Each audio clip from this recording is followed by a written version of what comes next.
بسم اللہ الرحمن الرحیم. لوگوں نے ادب کیا، ان کے مقدر جھاگ اٹھے، ان لوگوں کو خداوند کریم نے دنیا میں وقت لگائے. حضرت خالد بن ولید رضی اللہ تعالیٰ عنہ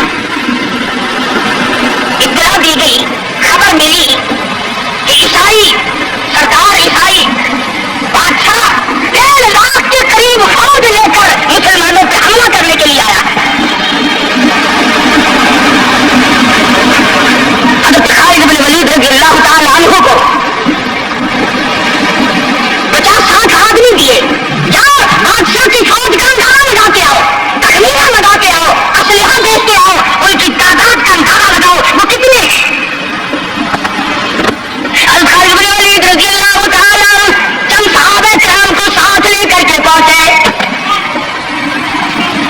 عیسائی بادشاہ کو پتا چلا، اس نے حضرت خالد بن ولید رضی اللہ تعالیٰ عنہ کو بلایا اور کہنے لگا کہ دیکھو جنگ اچھی چیز نہیں ہے، ہم سے صلح کر لو، ہم سے صلح کر لو.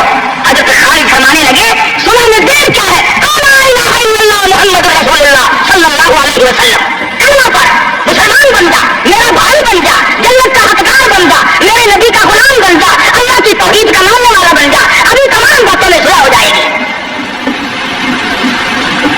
وہ کہنے لگا بڑا جلدی کلمہ پڑھا ہے، جیسے میں اکیلا بیٹھا ہوں، تو نے میری فوج دیکھی ہے، 1.2 لاکھ فوج لے کے آیا ہوں، کھا جائے گی میری فوج تمہیں.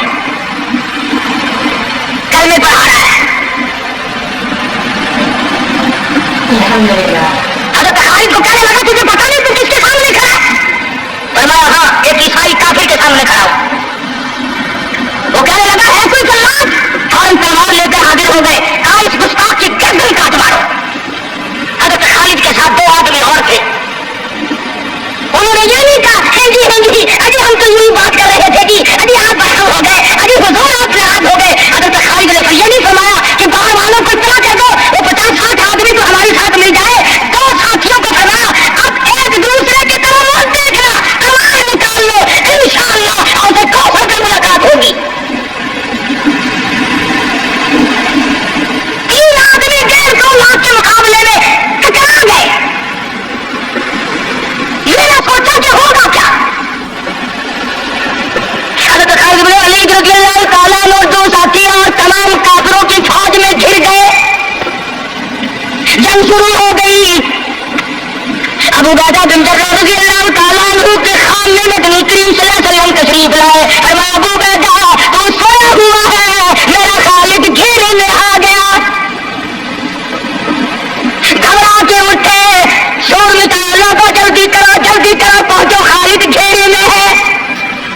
حضرت خالد کی بیوی ام تمیم سنتی ہے، کہنے لگی نہیں مجھے یقین نہیں آتا، میرا خالد گھیرے میں آنے والا نہیں، آ ہی نہیں سکتا. گھر میں کھڑی ہو کر چاروں طرف نظر مارتی ہے، دیکھتی کیا ہے وہ ٹوپی جس میں امام الانبیاء محبوب کبریا حضرت محمد مصطفیٰ صلی اللہ تعالی علیہ وسلم کے منہ مبارک رکھے ہوئے تھے، وہ بھول ہے. ام تمیم کہتی ہے خالد تو ضرور گھیرے میں آ گیا، تیری ٹوپی یہاں رہ گئی. ام تمیم نے ٹوپی لے کر کے شور نہیں مچایا، کپڑے نہیں پھاڑے، چہرہ نہیں نوچا، ابو عبیدہ کے پاس نہیں آئی، بغل میں ٹوپی دبائی، برقع ہوا، گھوڑے پر سوار ہوئی، تلوار لے کر گھوڑے پر سر پر چھوڑ دیا. صحابہ دیکھ رہے تھے، ارے یہ کون ہے، یہ تو جاسوس معلوم ہوتا ہے، اسے پکڑو. صحابہ نے گھوڑے دوڑائے، گھیرے میں لے لیا، پوچھا برقع پوچھ تو کون ہے؟ کہنے لگی میں چھیڑوں خالد کی بیوی ام تمیم ہوں. تو کہاں چلی ہے؟ کہنے لگی میرا خالد گھیرے میں آ گیا، ٹوپی گھر پہ بھول گیا، وہ پہنچانے چلی ہوں، ہمیں دے دے ہم پہنچا دیں گے، تو عورت ساتھ ہے. کہنے لگی خالد کی جو قدر میں جانوں تم نہیں جانتے، جان کے دوں گی مگر ٹوپی کسی کو نہ دوں گی. نکل پڑی، آ کے دیکھا تلواریں چل رہی ہیں، گاجر مولی کی طرح آدمی کٹ رہے ہیں. حضرت خالد بن ولید بیچ میں ہے. ام تمیم نے تلوار نکال کر چلانی شروع کر دی، گاجر کی طرح لوگوں کو کاٹ مارا. خود حضرت خالد کہتے ہیں اور میرے ساتھیوں اس نوجوان کو پہچانو، اس برقع پوش کو پہچانو، اس نقاب پوش کو پہچانو، یہ کون ہے؟ جب سامنے گئی نقاب اٹھا دی، کہنے لگی خالد تیرے بیوی ام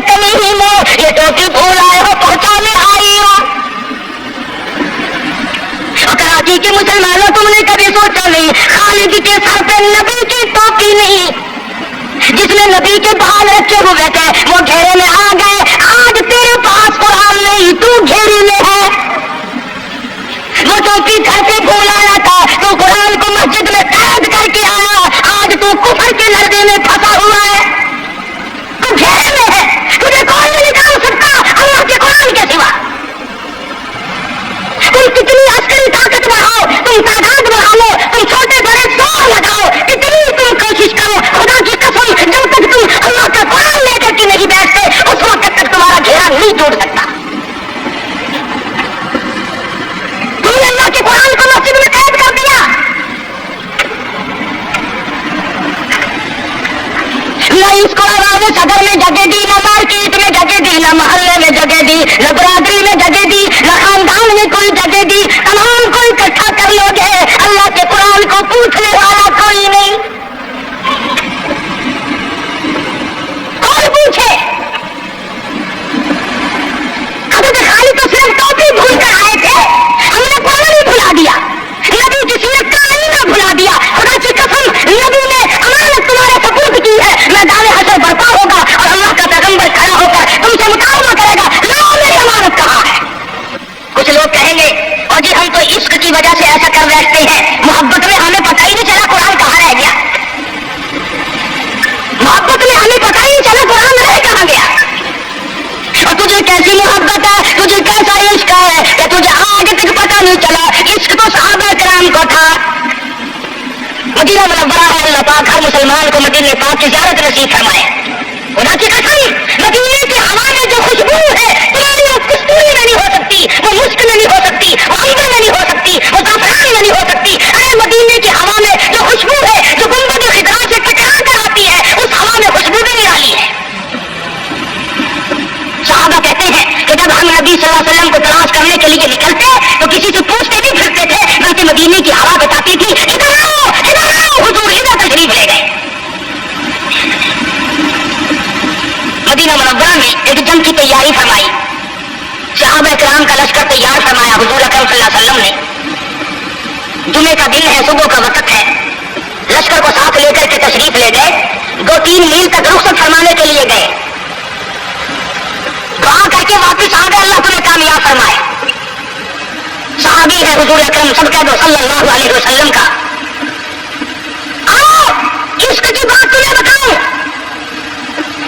حضور اکرم صلی اللہ علیہ وسلم نے روانگی کے وقت فرما دیا، توجہ کرنا، لشکر کو رخصت کرتے وقت فرما دیا، اور میرے دیوانوں اور پروانوں اور میرے جانی ساروں بات سنو، پہلے جھنڈا جعفری تیار رضی اللہ تعالیٰ عنہ کے ہاتھ میں دینا، پھر جھنڈا عبداللہ ابن روا کے ہاتھ میں دینا، پھر جھنڈا اسامہ بن زید کے ہاتھ میں دینا۔ حضور کے کلام کی مراد کو اگر صحابہ نہیں جانتے تو کون جانتا ہے؟ سمجھ گئے صحابہ کہ جعفر تیار شہید ہوں گے، یہ جو حضور نے فرمایا پھر اس کو دینا، پھر اس کو دینا، حضور صلی اللہ علیہ وسلم کے کلام کی فرمان کی ارشاد کی مراد اور منشا رضوخائے صحابہ سمجھ گئے کہ جعفر تیار شہید ہوں گے، اور پھر عبداللہ بن روا بھی شہید ہوں گے اور اسامہ بن زید بچ کے آئیں گے۔ صحابہ کا تجربہ تھا حضور کے کلام کو سمجھنے کے لیے۔ عبداللہ بن روا رضی اللہ تعالیٰ عنہ نے سوچا کہ تسلی تو میری ہو گئی کہ میں شہید ہوں گا، اس جنگ میں واپس نہیں آؤں گا، مگر چلو جمعے کا دن ہے، سواری میری بڑی تیز ہے، میں آخری جمعہ سرکار دو عالم صلی اللہ علیہ وسلم کے پیچھے کیوں نہ پڑھوں اور جمعہ پڑھ کے جاؤں گا، ایک مرتبہ اور اپنے آقا کا دیدار کروں گا۔ واپس مدینے میں آئے، گھر نہ گئے، بیوی بچوں میں نہ گئے، باغ و بہار میں نہ گئے، فصل باڑی میں نہیں گئے، لوگوں میں نہیں گئے، سیدھے مسجد نبی میں تشریف لائے، جمعے کی نماز کے بعد مدنی کریم صلی اللہ علیہ وسلم سے سلام کیا، حضور نے فرمایا عبداللہ میں نے تو تجھے صبح رخصت کیا تھا لشکر کے ساتھ، تجھے صبح روانہ کر دیا تھا، تو چلا گیا تھا فوج کے ساتھ۔ عرض کیا یا رسول اللہ میرے ماں باپ قربان ہو جائیں، آپ کے فرمان سے میں نے یہ اندازہ لگایا کہ میں شہید ہو جاؤں گا، میرا یہ آخری جنگ ہے، یہ آخری جہاد ہے، میرے دل میں ایک بات آئی آج جمعے کا دن ہے، اپنے آقا کے پیچھے جمعہ بھی پڑھوں، آخری جمعہ پڑھوں اور آخری دیدار کر کے جاؤں۔ اب تھوڑے سے مجھے آپ بول کے بتائیں عبداللہ ابن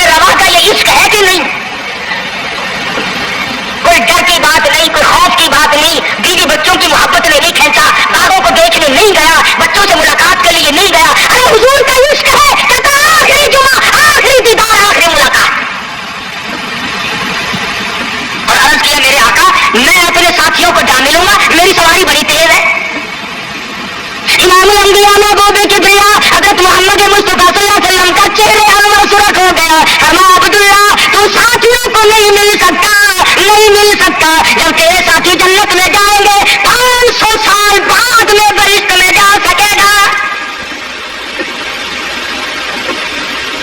کیوں؟ اس لیے چاہے تم عشق کے تحت آئے, محبت کی وجہ سے آئے, جذبے کی وجہ سے آئے, جمعے کے لیے آئے, میرے دیدار کے لیے آئے, میری ملاقات کے لیے آئے, جب میں نے رخصت کر دیا تھا میرے حکم نے تاخیر کیوں کی؟ پتا چلا عشق بھی وہ مقبول ہے جو حضور کی غلامی کے اندر ہو. غلامی سے باہر جو عشق ہے وہ عشق نہیں, وہ فریب ہے, وہ دجل ہے. آج آپ دیکھ لیں, نام دیکھو, شکل دیکھو, نام ہوگا آج کے رسول اور شکل دیکھو تو خدا کی قسم بالکل ایسا معلوم ہوگا جیسے اندرا کا بھتیجا ہو. پہچان نہیں سکے گا آدمی. کیا کر سکتا ہے آدمی شکل میں؟ صورت نہیں, سیرت نہیں, لباس نہیں, اخلاق نہیں, کردار نہیں, تمام چیزوں کا تختہ نکال کے رکھ دیا ہے. آج قوم اسی وجہ سے مصیبتوں سے دوچار ہے, مناقے میں پھنسی ہوئی ہے, وہ نکل نہیں سکتی, وہ سہارا ڈھونڈ رہی ہے مادی قوت کا. حضور ناراض ہو گئے صلی اللہ علیہ وسلم. صحابی کا کام میں چاہتا تھا زمین پھٹ جائے, مجھے لقمہ بنا کر نکل جائے. صحابی کا کام مجھے زندگی تلخ لگنے لگی, ہائے میرا کام مجھ سے ناراض کیوں ہو گئے. عبداللہ بن روا تشریف لے گئے, گھر پھر بھی نہیں گئے, بال بچوں میں پھر بھی نہ گئے, اور جا کر کے جہاد میں شریک ہو گئے. 3 دن گزر گئے, کوئی چیز حالت میں نہ دی, کمر سیدھی نہیں ہو سکتی تھی, جنگ سخت تھا, لڑائی شدید تھی, تلواریں چل رہی تھی. عبداللہ بن روا فرماتے ہیں مجھے بھوک لگی, سیدھا کھڑا نہیں ہو سکتا تھا. مجھے یاد آیا میرے تھیلے میں گوشت کے خشک ٹکڑے موجود ہیں, میں ان کو منہ میں لے کر ذرا چوسنے لگا. مجھے مدینے کا باغ یاد آیا, مجھے بیوی یاد آئی, مجھے اولاد یاد آئی.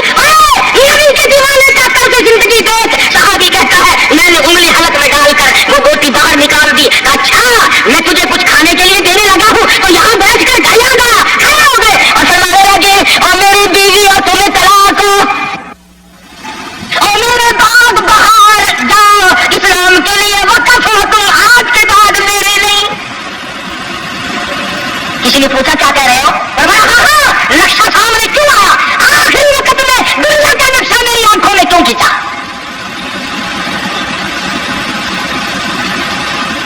صحابی نے اپنے دل میں تصور بھی لانا اچھا نہ سمجھا, میری عاقبت خراب نہ ہو جائے, میری آخرت نہ بگڑ جائے. عبداللہ بن روا تلوار لے کر کھڑے ہو گئے. کسی نے لکھا 3 دن کا, بعد نے لکھا 5 دن کا بھوکا صحابی ٹکڑے ہو گیا. یہ تھا عشق جسے عشق کہا جاتا ہے. لیکن حضور کی اندازہ لگاؤ, حکم میں تاخیر کی وجہ سے 500 سال بعد کو بہشت میں جا سکے گا, اور جنہوں نے حضور کے احکام کو سرے سے ٹکرا دیا, سرے سے ماننا ہی نہیں, انکار کر دیا, اب یہ فیصلہ تم کرو, اب یہ فتویٰ تم دو کہ وہ جنت میں کب جائیں گے.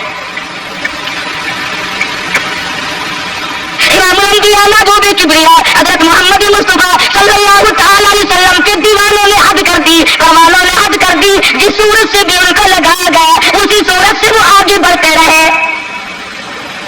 فاروق اعظم کی حکومت ہے سرکار رضی اللہ تعالی عنہ. مصر کے علاقے میں کافروں نے ایک سازش بنائی, لڑکیوں کو ہارو سنگار کر کے کوٹھے پہ کھڑا کر دیا.